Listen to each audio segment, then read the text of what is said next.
নেওয়া হয়নি। এর মধ্যে সাবেক স্বরাষ্ট্র প্রতিমন্ত্রী সোহেল তাজ ছিলেন অন্যতম সন্দেহভাজন পরিকল্পনাকারী, যিনি পর্দার আড়ালে থেকে ঠান্ডা মাথায় ভারতীয় গোয়েন্দা সংস্থার সাথে যুক্ত হয়েছিলেন।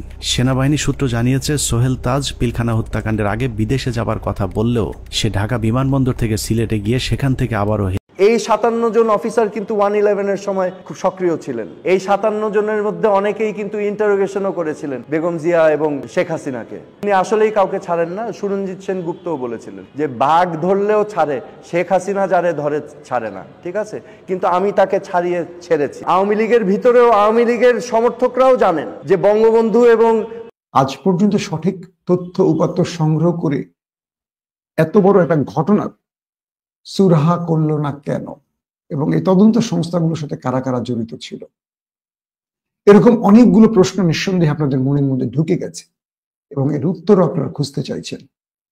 আর সকল প্রশ্নের উত্তর পেয়ে যাবেন ইলিয়াসের এই ভূমিকম্প রিপোর্টটিতে। কালকে সাংবাদিক ইলিয়াসের ভিডিও দেখেছেন, বিডিআর হত্যাকাণ্ড নিয়ে তিনি তদন্ত করে তিনি একটা নিউজ দিয়েছেন, যেখানে আমি বলবো পূর্ণাঙ্গ একটা রায় তিনি দিয়ে দিয়েছেন যে বিডিআরে কারা জড়িত ছিল, কিভাবে হাসিনা প্ল্যানিংভাবে বিডিআরের হাজার হাজার সৈন্যকে তারা হত্যা করেছে। তো বিডিআরের হত্যাকাণ্ডের মধ্যে তিনি দায়ী করেছেন একজনকে, সেটা হচ্ছেন সোহেল তাজ। সোহেল তাজও নাকি সেখানে জড়িত ছিল, তিনি লাস্টে কথাটা বলেছেন। তো সোহেল তাজকে নিয়ে তিনি কি বলে জানবো, পাশাপাশি সোহেল তাজ বিডিআর হত্যাকাণ্ড নতুন করে তিনি কি বলেছেন তার আলোচনা শুনবো এবং আরেকজনের বিশ্লেষণ শুনবো। এই 57 জন অফিসার কিন্তু 111-এর সময় খুব সক্রিয় ছিলেন। এই 57 জনের মধ্যে অনেকেই কিন্তু ইন্টারোগেশনও করেছিলেন বেগম জিয়া এবং শেখ হাসিনাকে। তিনি আসলেই কাউকে ছাড়েন না। সুরঞ্জিত সেনগুপ্তও বলেছিলেন যে বাঘ ধরলেও ছাড়ে, শেখ হাসিনা যারে ধরে ছাড়ে না, ঠিক আছে, কিন্তু আমি তাকে ছাড়িয়ে ছেড়েছি। আওয়ামী লীগের ভিতরেও আওয়ামী লীগের সমর্থকরাও জানেন যে বঙ্গবন্ধু এবং মুক্তিযুদ্ধের তখন একটা বিভেদ আছে, বিডিআর হত্যাযজ্ঞ, ঠিক আছে, এখানেও তো অনেক প্রশ্নবিদ্ধ আছে, এখানে অনেক অড জিনিস হয়েছে। এটা পুনর্তদন্ত করে অ্যাকচুয়ালি দেখা দরকার যে এখানে ঘটনাগুলো কি ঘটেছিল। পরবর্তীতে দেখলাম, আমি যেটা বারবার বলছি, যে একটা এরকম ঘটনা ঘটলে ফার্স্ট অ্যাকশন যেটা নিতে হয়, ওই ঘটনা কেন্দ্রকে ঘেরাও করে ফেলতে হয়, ঠিক আছে, এটাকে বলে স্ট্যান্ডার্ড অপারেটিং প্রসিডিওর, যাতে করে যারা ঘাতক আছে ভিতরে তারা যেন বুঝতে পারে যে তাদের পালাবার কোনো পথ নেই। তারা যদি জানে পালাবার কোনো পথ নেই, তাহলে তারা হয়তো ওই হত্যাযজ্ঞগুলো নাও করতে পারত। বুঝাতে পারছি জিনিসটা? সো আমি এটা আমার আইজি সাহেবকে ফোন করেছিলাম, আমি তখন আমেরিকায় ছিলাম। আমি বলেছিলাম যে র্যাব, পুলিশ, আনসার বাহিনী দিয়ে ঘেরাও করেন। উনি আমাকে বলেছিলেন যে এখানে তো মন্ত্রী মহোদয় আছেন, তার মানে আমার নির্দেশ নিতে পারছেন না। আমি মন্ত্রী মহোদয়কেও একই কথা বলেছিলাম, সাহারা খাতুন। উনি বললেন এটা প্রাইম মিনিস্টার দেখছেন। আমি প্রাইম মিনিস্টারকে ফোন করেছি। প্রাইম মিনিস্টার বললেন তুমি বিদেশে বসে বেশি বুঝো না, আমি দেখতেছি। ওকে, তারপর আমি দেশে আসলাম 10ই মার্চ। 11 তারিখ শুনলাম, আমাদেরকে বলা হলো যে বিডিআরের তদন্ত কর্মকাণ্ড সকল কিছু একটি কোঅর্ডিনেটিং কমিটিরকে দায়িত্ব দেওয়া হয়েছে। কোঅর্ডিনেটিং কমিটির মূল ব্যক্তি হলেন আমাদের সেই সময়কার commerce minister colonel retired Farooq Khan সাহেব, এবং আমাদের সমস্ত ফাইলপত্র সব কিছু চলে গেল, মানে সমস্ত কার্যকলাপ আমাদের হাত থেকে সরিয়ে ফেলা হলো। এবং বিডিআর সম্পর্কে আমাদেরকে কোনো প্রশ্ন করা হয়নি, আমাদের থেকে কোনো ইনফরমেশন চাওয়া হয়নি, আমরা কিছু জানি কি না জিজ্ঞেস করা হয়নি, ঠিক আছে। সো এই জিনিসগুলো আমার কাছে খুব অড লেগেছিল যে এরকমভাবে তো হওয়ার কথা না জিনিসটা, হ্যাঁ, এটা কেন শিফট করা হবে। সো এই নানাবিধ প্রশ্ন ছিল আমার মাইন্ডে। প্লাস আমি দেখলাম দুর্নীতির বিরুদ্ধে যেখানে আমি এগিয়ে যেতে চাচ্ছি, এখানে আমার সাথে কোনো কোঅপারেশন করা হচ্ছে না, তা আমি তো বিপদে পড়ে যাব পরে, ঠিক আছে। তো এরকম একটা পরিস্থিতিতে তো আর মন্ত্রিত্ব ধরে রাখা যায় না। আমি যদি এখন টাকা বানাতে বসতাম, তাহলে হয়তো আমি কোনো প্রতিবাদ করতাম না, আমি চুপচাপ বসে আমার অন্যরা যেভাবে করেছে কোটি কোটি টাকা দুর্নীতি করেছে, রাইট। মানে মন্ত্রিত্ব এমন একটা জায়গা, আপনি ইজিলি শত শত কোটি টাকা বানাতে পারেন মাসে, একটু নাড়াচাড়া দিয়ে বসলে। বাট আমি তো গিয়েছিলাম এটা উল্টা করতে। আমার তো উদ্দেশ্য ছিল না ইনকাম, আমার উদ্দেশ্য ছিল দেশকে পরিবর্তন করার স্বার্থে কিছু অবদান রাখা। সো সেই অবদান যদি না রাখতে পারি, আমি চেয়ারে বসে থাকবো কেন? এটা তো অনৈতিক। বিডিআর বিষয়টা কি আপনি মানে উদ্যোগ নিতে চেয়েছিলেন যে এটা একটা না, ওই শোনেন, বিডিআর এর ঘটনাটা তো একটা মানে খুবই কমপ্লেক্স, এবং এটা তো একটা বিশাল ঘটনা। Are you joking? এখানে 57 জন আর্মি অফিসার, তুখোর আর্মি অফিসার। আমি ব্যক্তিগতভাবে তো অনেকজনকে চিনতাম, ঠিক আছে, এবং আমি ওনাদের সাথে দেখাও করেছি। আমাকে জেনারেল শাকিল, আমাদের বিডিআর এর ডিজি ছিলেন, ওনার সাথে আমার কথোপকথন হতো প্রায়। উনি আমাকে একদিন বললেন যে স্যার, আমার অফিসাররা আপনাকে খুব পছন্দ করে, আপনি একদিন আসেন। আমি গিয়েছি বিডিআরে গিয়ে সমস্ত অফিসারদের সাথে আমি কথা বলেছি। আই গেভ আ স্পিচ, ঠিক আছে, আমি তো ওনাদেরকে চিনতাম। তো এই তুখর আর্মি অফিসার যারা বাংলাদেশের ভবিষ্যৎ, এই 57 জনকে হত্যা করা হলো, এটা তো বাংলাদেশের মেরুদণ্ড ভেঙে দেওয়ার জন্য, সেনাবাহিনীর মেরুদণ্ড ভেঙে দেওয়ার জন্য। তো এটা কার লাভ, কার ক্ষতি, এটা খতিয়ে দেখা আমাদের প্রয়োজন, ঠিক আছে। এখানে বেনিফিশিয়ারি কারা, কে বেনিফিটেড হয়েছে? এই 57 জন অফিসার কিন্তু 111-এর সময় খুব সক্রিয় ছিলেন। তারা কিন্তু চেষ্টা করেছিলেন দেশটাকে রিফর্ম করার জন্য, ঠিক আছে। এই 57 জনের মধ্যে অনেকেই কিন্তু ইন্টারোগেশনও করেছিলেন বেগম জিয়া এবং শেখ হাসিনাকে। সো এটা আবার উনি ভালো চোখে দেখেননি। তো এখানে কার কি বেনিফিট হয়ে থাকতে পারে, এগুলো তো আমাদের খতিয়ে দেখা অবশ্যই প্রয়োজন, রাইট? এটা তো একটা জঘন্য হত্যাকাণ্ড, এটা আমাদের জানতে হবে না কেন হলো, কেন তাদেরকে হত্যা করা হলো, রাইট? This is terrible. এটা তো গ্রহণযোগ্য না, এটা তো মেনে নেওয়া যায় না, তাই না? সো আমি ভেবেছিলাম যে এটার একটা সঠিক তদন্ত করা হবে, কিন্তু যেটা বললাম 11 তারিখে দেখা গেল একটা কোঅর্ডিনেশন কমিটি চলে আসলো, পরবর্তীতে 2 মাস পরে তো আমি পদত্যাগই করে দিলাম। হ্যাঁ, তারপরে ওই ইনভেস্টিগেশন কোথায় গিয়েছে আমি জানি না, আমি তো আমেরিকায় চলে গেলাম। তারপরে ওটাকে নানাভাবে কোন দিকে ডানে বায়ে করা হয়েছে এটাও খতিয়ে দেখা প্রয়োজন, এবং কেন ইনভেস্টিগেশনগুলোকে ডিরেইল করা হলো, কে করেছে ডিরেইল, কে দায়িত্বে ছিল, এই প্রশ্নগুলো করলেই তো উত্তর পেয়ে যাওয়া যায়। মূল হোতাটা আসলে কি আপনার দৃষ্টিতে একজন দেশের নাগরিক হিসেবে আপনি দেখেন, আমি আবার বলছি, বেনিফিশিয়ারি যারা, তাদের দিকেই দৃষ্টিটা নেওয়া উচিত।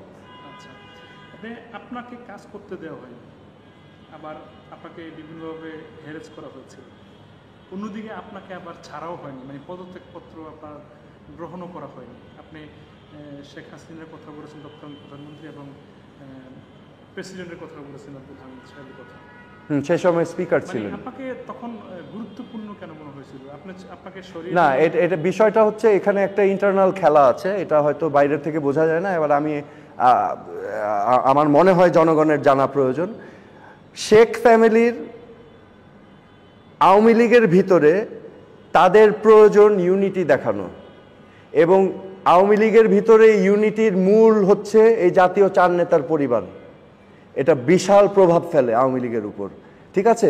কারণ আওয়ামী লীগের ভিতরেও আওয়ামী লীগের সমর্থকরাও জানেন যে বঙ্গবন্ধু এবং মুক্তিযুদ্ধের তখন একটা বিভেদ আছে, কিন্তু এই 2 গোষ্ঠী এক থাকলে দলটাকে কন্ট্রোল করা যায়। সো নানাবিধভাবে এই জাতীয় 4 নেতাকে সবসময় দেখিয়েছেন যে খুব কাছের, কিন্তু আপনি যদি মোহাম্মদ নাসিমের সাথে আন্তরিকভাবে কথা বলে থাকেন, আপনি ভিন্ন চিত্র পাবেন। আপনি সৈয়দ আশরাফের সাথে যদি আন্তরিকভাবে কথা বলতেন, ভিন্ন চিত্র পেতেন। বুঝাতে পারছি? আমি লিটন ভাইয়ের কথা বলতে পারবো না, বাট আমি নাসিম ভাই এবং আশরাফ ভাইয়ের কথা বলতে পারবো, কারণ আমি তাদের সাথে ডাইরেক্ট কথা বলেছি এবং তাদের অনুভূতি আমি জানি, এবং এই ফ্যামিলিগুলোর অনুভূতি আমি জানি, কিন্তু লিটন ভাইয়েরটা আমি জানি না, ঠিক আছে। সো এই ফ্যামিলিগুলোকে ধরে রাখা ছিল একটা গুরুত্বপূর্ণ অংশ তার ক্ষমতা ধরে রাখার আওয়ামী লীগের ভিতর।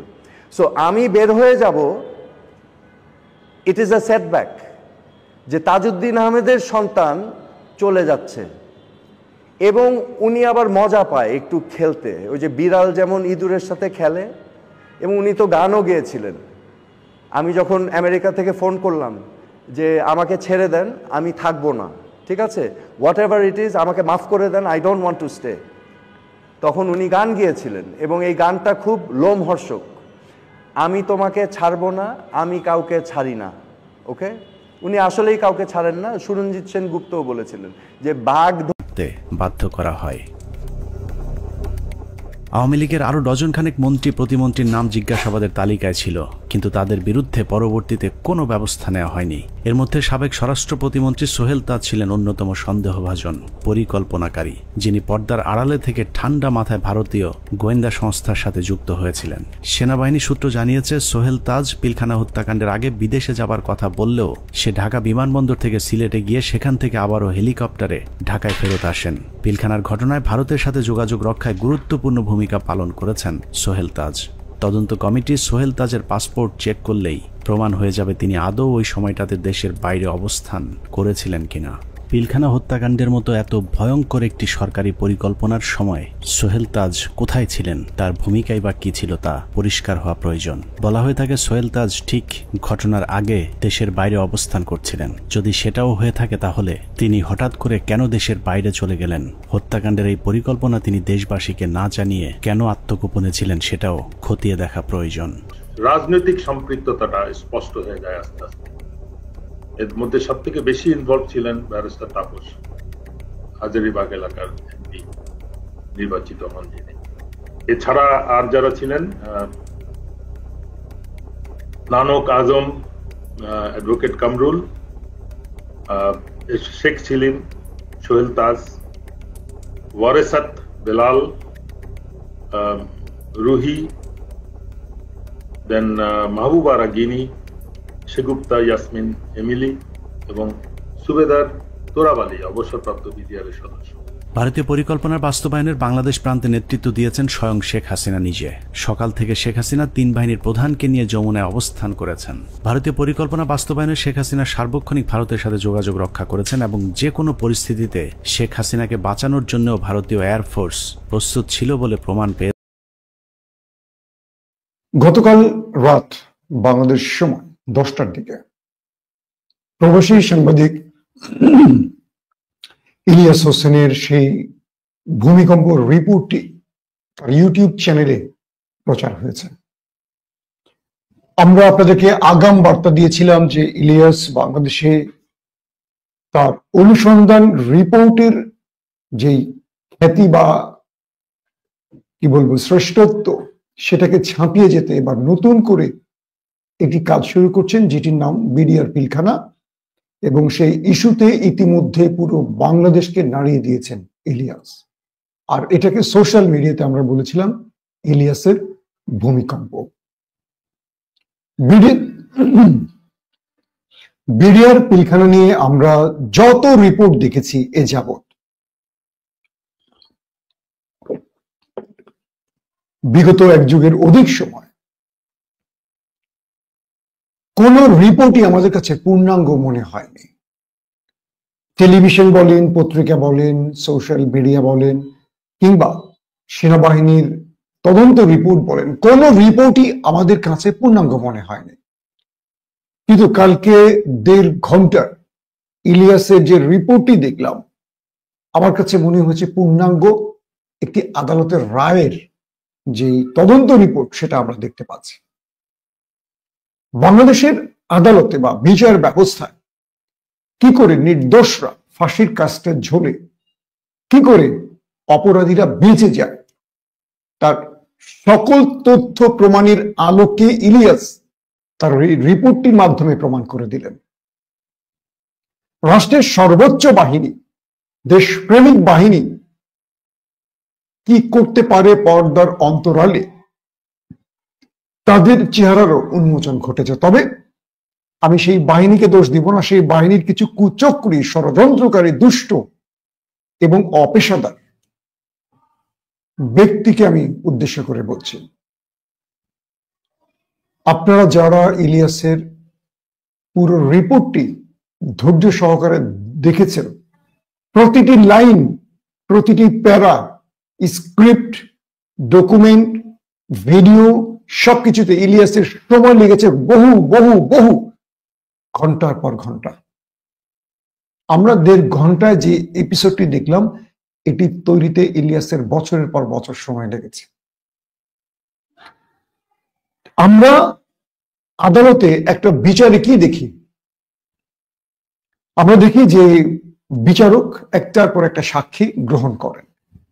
আমার কাছে ইলিয়াসের এই এপিসোডে মনে হয়েছে যে এত পরিমাণ মানুষের ইন্টারভিউ দেখেছি, এবং এই ইন্টারভিউ গুলো যারা চোখে দেখেছে, যারা ভুক্তভোগী, পক্ষ বিপক্ষে সবাইকে হাজির করেছে ইলিয়াস।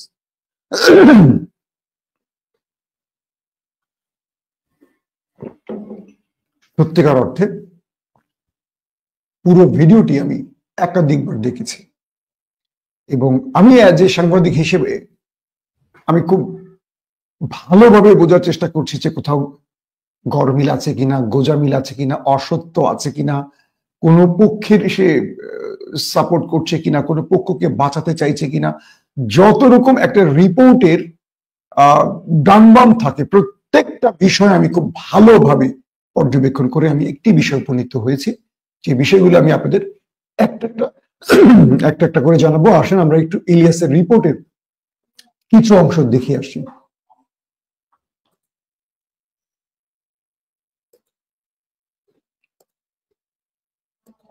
আসার আগের 2 বছর 3 বছর তারা আসলে কি করছিল, কোথায় তাদের পোস্টিং ছিল, তারা কাদের সাথে মেলামেশা করছিল। আমাদের অনুসন্ধানে সহায়তাকারী এসব অফিসারদের সকলে মিডিয়া হত্যাকাণ্ডের ঘটনায় নির্যাতনের শিকার। কেউ কেউ দীর্ঘ সময় গুমের শিকার, কেউ চাকরিচ্যুত হয়েছেন কিংবা জীবন বাঁচাতে চাকরি এবং দেশ ছাড়তে বাধ্য হয়েছিলেন। ডিজিএফআই কেন আমাদেরকে বাধা দিলেন, উল্টা আর আমাদের সাথে রাগ করলেন যে কেন তোমরা পলাতক এদেরকে ধরে নিয়ে আসলে, তাদের তো পালিয়ে যেতে দেওয়া হচ্ছিল অন্ধকার করে, লাইন কেটে যে তাদেরকে পালিয়ে যেতে দেওয়া হচ্ছিল। এই বিষয়টা অবশ্যই ওই সময় সমস্ত পত্র পত্রিকায় এসেছিল। আর 3 নাম্বার হচ্ছে যে এই যে এরা যে মানে বললো যে এরা ঠিক জানে না কে তাদের কমান্ড করছে, এই যে জিনিসটা সবার মুখ ঢাকা ছিল। সো কে কাকে কমান্ড করছে এটা তো চেহারা, যেমন আমার সৈনিক কিন্তু সবাইকে চিনে একটা ইউনিটের, আমি সবাইকে চিনি যে আমাকে অমুক স্যার এটা বলেছে। একে তো ওখানে হচ্ছে প্যারেড উপলক্ষে বিভিন্ন ইউনিটের সৈনিকরা এসেছিল, সবার মুখ ছিল বাধা, এর জন্য ওরা জানতো না যে কার কমান্ডে তারা কাজ করছে। সেনাবাহিনীর মধ্যম সারির এসব সেনা কর্মকর্তাদের সংগ্রহে থাকা কিছু গোপন অডিও ভিডিও ছিল আমাদের অনুসন্ধানের মূল পুঁজি। স্পর্শকাতর এসব তথ্য উপাত্ত নিয়ে আমাদের আজকের অনুসন্ধান। আপনারা দেখলেন ইলিয়াসের সেই রিপোর্টটি। আমরা এই রিপোর্টটির আরো অনেক অংশ দেখাবো এবং সেই অংশ নিয়ে আমি বিশ্লেষণ করব। পিলখানা ভিডিওর যে বিষয়গুলো উঠে এসছে, আমরা যে বিষয়গুলো দেখলাম, সেখানে কয়েকটা বিষয় আপনারা খেয়াল করবেন যে যারা প্রত্যক্ষদর্শী ছিলেন তারা যে বিষয়গুলো বারবারই বলছেন যে সেনাবাহিনী, র্যাব বারবারই আসছিল সেনাবাহিনীর সদস্যদের বাঁচাতে, কিন্তু কোনোভাবেই তাদেরকে কমান্ড দেওয়া হয়নি অপারেশনের জন্য। যখন এই ঘটনাটি ঘটে তখন আমি দিগন্ত টেলিভিশনে কাজ করতাম, জয়েন্ট নিউজ এডিটর ছিলাম তখন দিগন্ত টেলিভিশনে।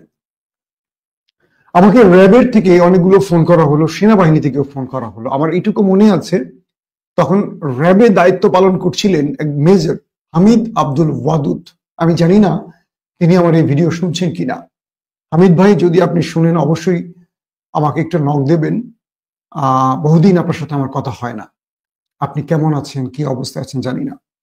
তো হামিদ আব্দুল ওয়াদুদ তিনি র্যাবের একটা দায়িত্বে ছিলেন, একটা টাস্ক ফোর্সের প্রধান ছিলেন। তিনি আমাকে ফোন দিয়ে বললেন যে আপনারা সাংবাদিকরা একটু প্লিজ ভেতরে ঢোকেন, আমাদের অফিসাররা তাদেরকে নির্মমভাবে হত্যা করা হচ্ছে, প্লিজ আপনারা রিপোর্টাররা ভেতরে ঢোকেন।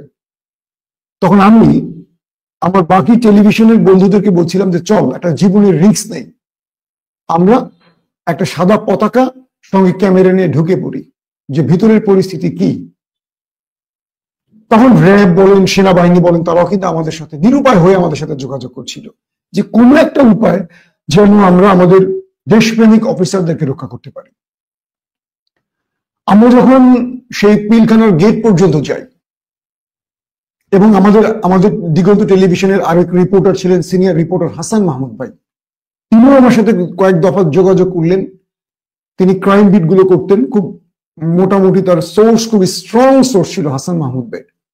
তিনি আমাকে বললেন যে আরো কিছু টেলিভিশনের সাংবাদিক পেলে আমরা একটা রিস্ক নিতে পারি, আমাদের সেনাবাহিনীদের বাঁচাতে আমরা সাংবাদিকরা নয় গুলির সামনে পড়তে রাজি আছি।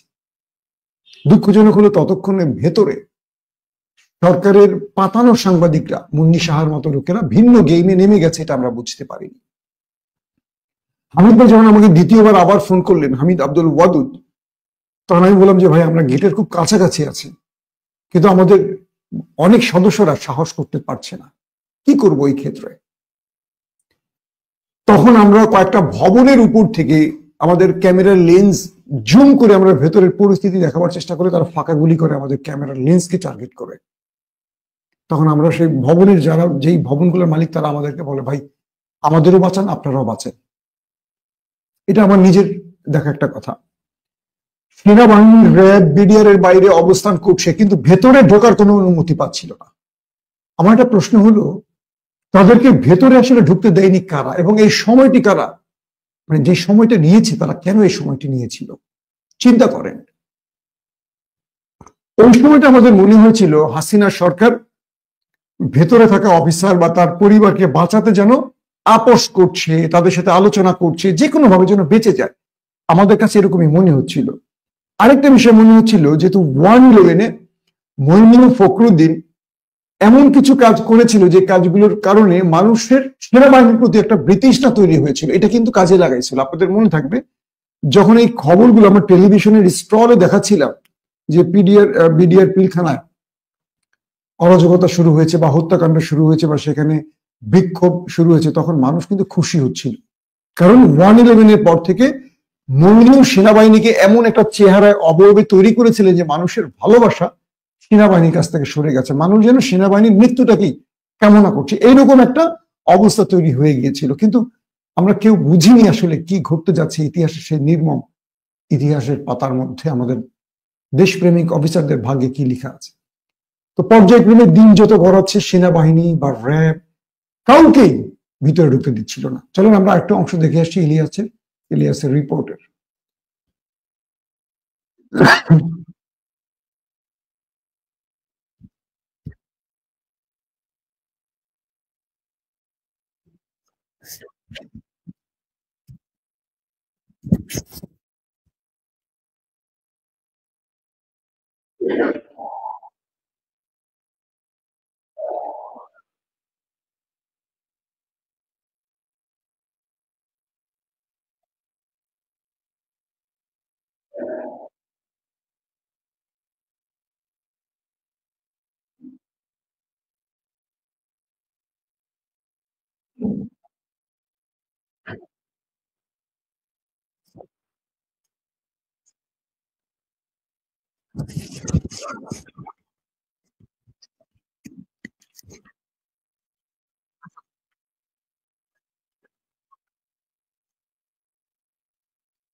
দর্শক, আপনারা এই অংশটুকু শুনে বুঝতে পারছেন যে একটা দেশের প্রধানমন্ত্রী তার বাহিনীগুলোর প্রধানকে নিয়ে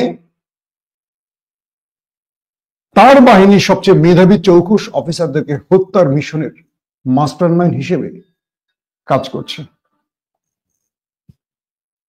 পৃথিবীর ইতিহাসে এরকম ঘটনা আমার মনে হয় এটি প্রথম ঘটেছে যে একটি দেশের প্রধানমন্ত্রী তার দেশের সবচেয়ে মেধাবী অফিসারদেরকে হত্যার জন্য তিনি একটা নীল নকশা তৈরি করে বসে আছেন। মানে সত্যিকার অর্থে যারা আওয়ামী লীগ করেন তাদের কাছে একটা প্রশ্ন, আপনারা কি মানে দিন শেষে কোনো মানুষ, বা আপনার দিন শেষে আপনাদের পরিচয়টা কি একজন আওয়ামী লীগ? ইলিয়াস তার এই রিপোর্টে যেই বিষয়গুলো উত্থাপন করেছে, একদম তথ্য প্রমাণ অডিও, যে কথাগুলো কোনো গণমাধ্যমে আমরা শুনিনি, এবার প্রথম ইলিয়াসের রিপোর্টে আমরা দেখেছি। এরপরও অনেকেই প্রশ্ন তুলবেন, অনেকে অনেক কথা বলবেন, অনেকে বলবেন এটা কেমন টাইপের রিপোর্ট, এটা কি, এটা ওই, এটা সেই বলবে। কেন বলবেন? প্রত্যেকের পক্ষকে বাঁচাবার জন্য মিথ্যাচার করে। মনে হয় বাংলাদেশের প্রতিটা মানুষের জন্ম হয়েছে রাজনীতির জন্য, এবং তারা রাজনীতি করে জন্ম নিয়েছে এবং রাজনীতি করে তারা মরে যাবে, এবং রাজনীতির পরিচয় তারা জান্নাত বা জাহান্নাম হাসিল করবে। আমি খুব ভালোভাবে এই রিপোর্টটি বললাম, আমি একাধিকবার দেখেছি, এতটা স্বচ্ছভাবে, এতটা ক্লিয়ার ভাবে এই 1.5 ঘন্টার এপিসোডে ইলিয়াস প্রত্যেকটা বিষয় উত্থাপন করেছে, যেটা দেখার পর আমার মনে হয় না যে আর কোনো আদালতের মাধ্যমে বসে আমাদের সাক্ষী প্রমাণ নিয়ে বিচার করতে হবে। যদি আদালতের বিচারকরা বা আমাদের যে নতুন কমিশন গঠন হয়েছে পিলখানা বিডিআর ইস্যুতে, তারা যদি ধৈর্য সহকারে এই ভিডিওটি বেশি না 3 বার দেখে, একবার বলবো না 3 বার দেখে, তাহলে চোখ বন্ধ করে তারা রিপোর্ট দিতে পারবে আসলে কি হয়েছে, কারা অপরাধী। দেখেন, এই স্টোরিতে আমরা একটা বিষয় দেখেছি, পিলখানার যিনি ইমাম ছিলেন তিনি ছিলেন বিডিআর এর ডিজি শাকিল সাহেবের খুব পাশে, কারণ তিনি সেখানে কোরআন তেলাওয়াতের মাধ্যমে এই প্রোগ্রামটা শুরু করেছিলেন, এবং তাকে মানে তার চোখের সামনে সব ঘটনাগুলো ঘটেছে। তাকে যখন পরবর্তী জিজ্ঞাসাবাদে নেওয়া হলো, তাকে বলা হলো আপনি কি দেখেছেন, তখন তিনি পুরো বিষয়টা ডিটেল বললেন। তারপর সরকার মানে হাসিনার সেই ফ্যাসিজমের দোষরা তাকে শিখিয়ে দিল যে না, আপনি এই কথাগুলো বলবেন না, আপনি এই কথাগুলো বলবেন। তখন তিনি বললেন যে আমি একজন ইমাম, আমি আল্লাহর ঘরে নামাজ আদায় করি, মানুষকে নামাজ পড়াই, আমি মিথ্যা বলবো? তখন তিনি বললেন যদি বাঁচতে চান আপনার মিথ্যা বলতে হবে, নতুবা আপনি বাঁচতে পারবেন না। তো এভাবে ইমামকে একাধিকবার আনা হতো, নেওয়া হতো জিজ্ঞাসাবাদের নাম করে। সর্বশেষ যখন তিনি তার পরিবারের থেকে বিদায় নিয়ে যান, তার পরিবারকে, কালকে ইন্টারভিউ দেখেছেন তার, সেই পরিবারকে বলেছিলেন যে আমি জানি না আমার ভাগ্যে কি আছে, হয়তো আমি বেঁচে ফিরতেও না পারি, কারণ আমাকে তারা যা বলতে বাধ্য করছে আমি তো তা বলতে চাচ্ছি না, তারা হয়তো আমার বড় কোনো ক্ষতি করবে। এই ইমামকে তার প্যানিসে ইলেকট্রিক শক দেয়া হয়েছে। এই ইমামকে এত অকথ্য নির্যাতন করেছে, হয়তো অনেক কিছু আপনারা এই মানে এই এপিসোডে দেখেননি, যেগুলোর সাথে ইলিয়াসের সাথে আমার ডিটেইল আলোচনা হতো, মানে এই তথ্য উপাত্ত নিয়ে আমার সাথে অনেক কথা হয়েছে তার। এই ইমামকে এত নির্মম ভাবে নির্যাতন করে হত্যা করা হয়েছে যেটা আপনি কল্পনা করতে পারবেন। তো বাংলাদেশের একজন ইমামকে বাংলাদেশের সেনা সদস্যদের মধ্য থেকে বা হাসিনা ফ্যাসিজমের সেই দোসররা যারা বাংলাদেশে একটা লং টাইম কি বলবো বর্গীর শেকলে বেঁধে দেওয়ার প্ল্যান করছে, তারা হত্যা করেছে। দেখেন, আরেকটি খুব গুরুত্বপূর্ণ জায়গায় ইলিয়াস বলেছে, তাপস তিনি এই হত্যাকাণ্ড শেষের দিকে, একদম শেষ যখন, তখন তিনি পিলখানায় প্রবেশ করেছেন। প্রবেশ করে বলেছেন যে কেউ কি বেঁচে আছেন, যদি কেউ বেঁচে থাকেন তাদের সাহায্যের জন্য আমরা এসেছি, তাদেরকে রেস্কিউ করে নিয়ে যাব।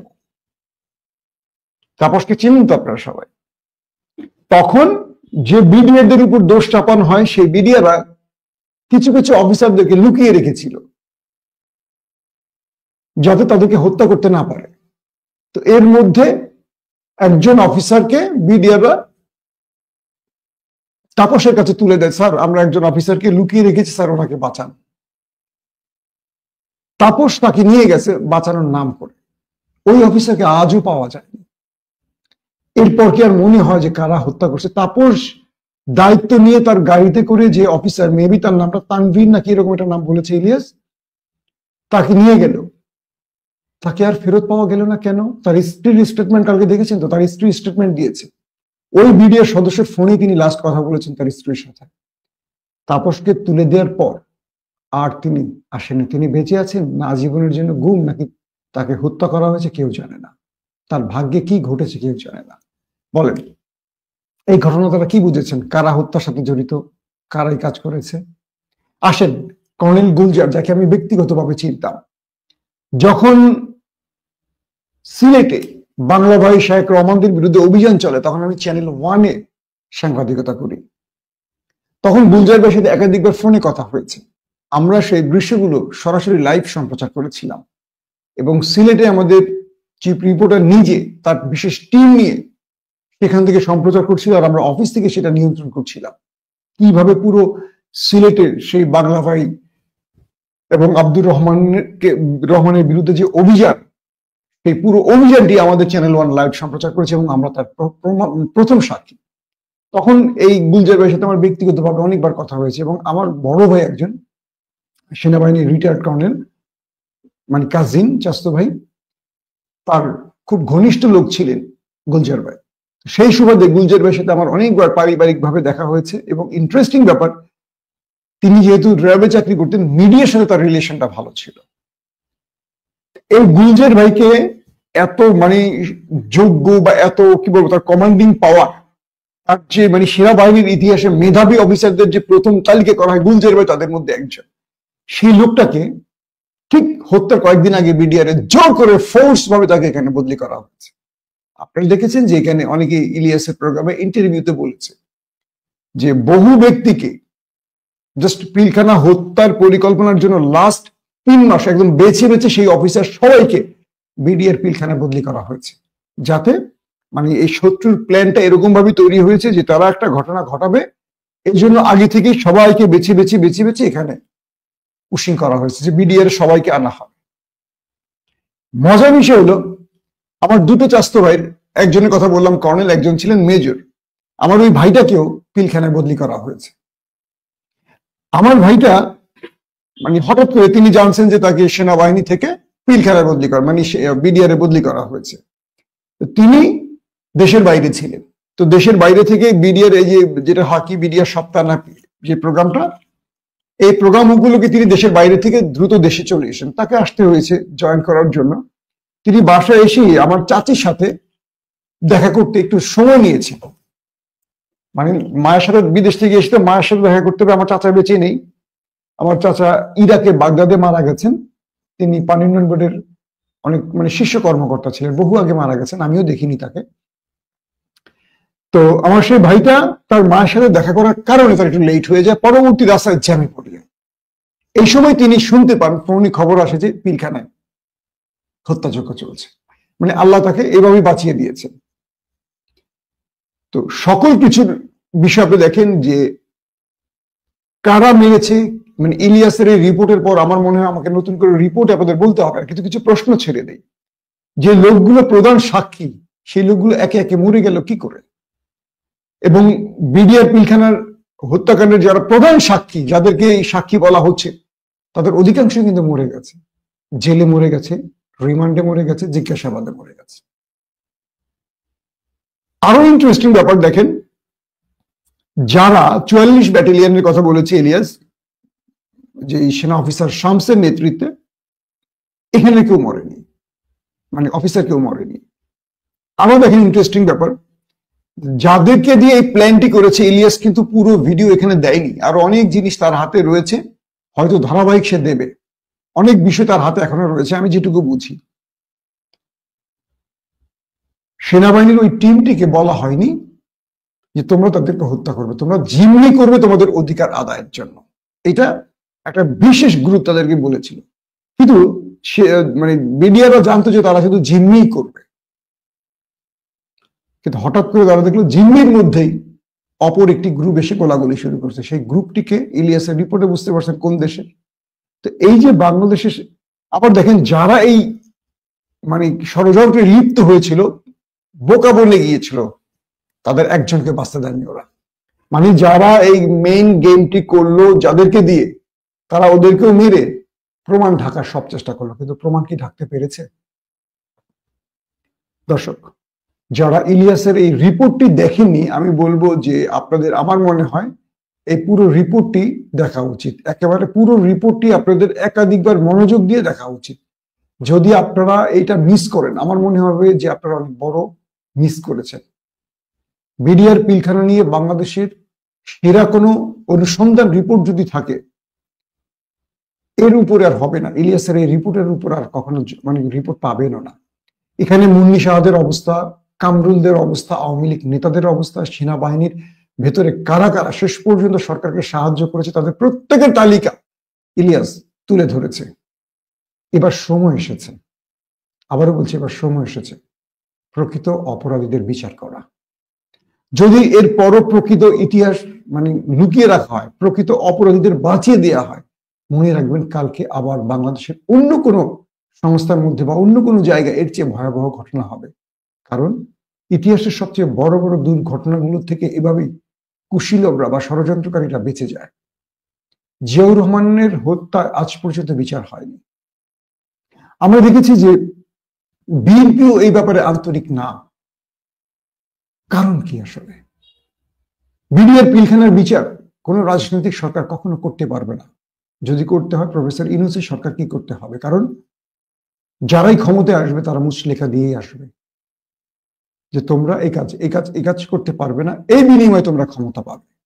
তাই বলছি, যারা যত বড় ইশতেহার দেখ না কেন, যারা যত বড়ই কথা বলুক না কেন, বিডিআর পিলখানার বিচার শেখ হাসিনাও করবে না, পরবর্তী সরকারও করবে না। যে সরকার আন্তর্জাতিকভাবে বা বহিঃশত্রুর চাপ থেকে নিজেকে মুক্ত রাখতে পারে, যে সরকারের রাজনৈতিক খায়েশ নেই, তারাই বিচার করতে পারবে।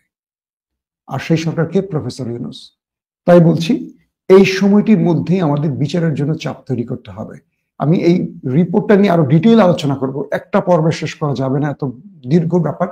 যে প্রশ্নগুলো আজকে তুলে দিলাম আপনাদের সামনে, আপনারা কল্পনা করেন কেন সেনাবাহিনী, কেন র্যাবকে পিলখানার ভেতরে অভিযান চালাতে দেয়নি, কারা দেয়নি?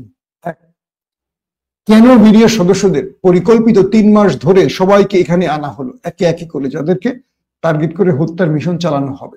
এই বদলির সঙ্গে কারা জড়িত এবং এই বদলি কেন হয়েছে? 3, যারা প্রধান সাক্ষী ছিল একে একে সবাই মারা গেল কেন? কারা মারলো? কারা জিজ্ঞাসাবাদ করলো সেই বিডিআর জওয়ানদের? এই জিজ্ঞাসাবাদে কারা কারা জড়িত ছিল? 4, আমাদের গণমাধ্যম, আমাদের তদন্ত সংস্থাগুলো আজ পর্যন্ত সঠিক তথ্য উপাত্ত সংগ্রহ করে এত বড় একটা ঘটনার সুরাহা করলো না কেন? এবং এই তদন্ত সংস্থাগুলোর সাথে কারা কারা জড়িত ছিল? এরকম অনেকগুলো প্রশ্ন নিঃসন্দেহে আপনাদের মনের মধ্যে ঢুকে গেছে এবং এর উত্তরও আপনারা খুঁজতে চাইছেন। আর সকল প্রশ্নের উত্তর পেয়ে যাবেন ইলিয়াসের এই ভূমিকম্প রিপোর্টটিতে। আমি এটাকে ভূমিকম্প কেন বলি? কারণ যারা ইলিয়াসকে ইউটিউবার মনে করেন, সাংবাদিক মনে করেন না, আজ তারা সত্যিকার অর্থে ভাবতে বসেছেন, তাদের কপালে ভাঁজ পড়ে গেছে। ইলিয়াস এটা কি করলো, কি দেখালো? মনে রাখবেন, বাংলাদেশে দেলোয়ার হোসেন সাঈদী একবারই জন্ম নেবে, বাংলাদেশে মিজানুর রহমান আজহারী একবারই জন্ম নেবে, বাংলাদেশে শহীদ প্রেসিডেন্ট জিয়াউর রহমান একবারই জন্ম নেবে। তেমনি বাংলাদেশে ইলিয়াস হোসেনরা একবারই জন্ম নেবে। তাদের কদর করতে শেখেন, তাদের মূল্যায়ন করতে শেখেন, তাদের কাছ থেকে কিছু নেবার থাকলে নেবার চেষ্টা করেন। ইলিয়াস হোসেনরা বাংলাদেশকে দিতে এসছে, নিতে আসেনি। ইলিয়াস হোসেনরা মানুষের চোখ খুলে দিতে এসেছে, মানুষের চোখে কাঠের চশমাটা খুলে একটা সুন্দর বাংলাদেশ দেখাতে এসছে। ইলিয়াস হোসেনরা জীবনের হুমকি মোকাবেলা করে, জীবন কত বড় রিস্ক বুঝতে পারছেন, সেই জীবনকে বিপদগ্রস্ত করে হলো দেশের মুক্তির জন্য লড়াই করে যাচ্ছে। আপনারা দেখলেন আমাদের ইলিয়াস কিছু চ্যালেঞ্জ শুরু দিয়েছেন সোহেল তাজকে। সোহেল তাজের উচিত এই সমস্ত কথাবার্তা না বলে তার উচিত তিনি এগুলো প্রমাণ করা। তিনি বিডিআর হত্যাকাণ্ডে কিছু কথা বলেছেন, সেই কথাগুলো আসলে মানুষ পছন্দ করেছিল, কিন্তু ইলিয়াস বলার পর কিন্তু মানুষ এগুলো সন্দেহ প্রকাশ করতেছে। তো ইলিয়াসের এই প্রতিবেদনের মাধ্যমে যে বিডিআরে যারা জড়িত ছিল এবং সরকার সবার যে আসলে ভূমিকম্প শুরু হয়ে গিয়েছে, এটা কিন্তু কিছুটা হলেও বোঝা যাচ্ছে।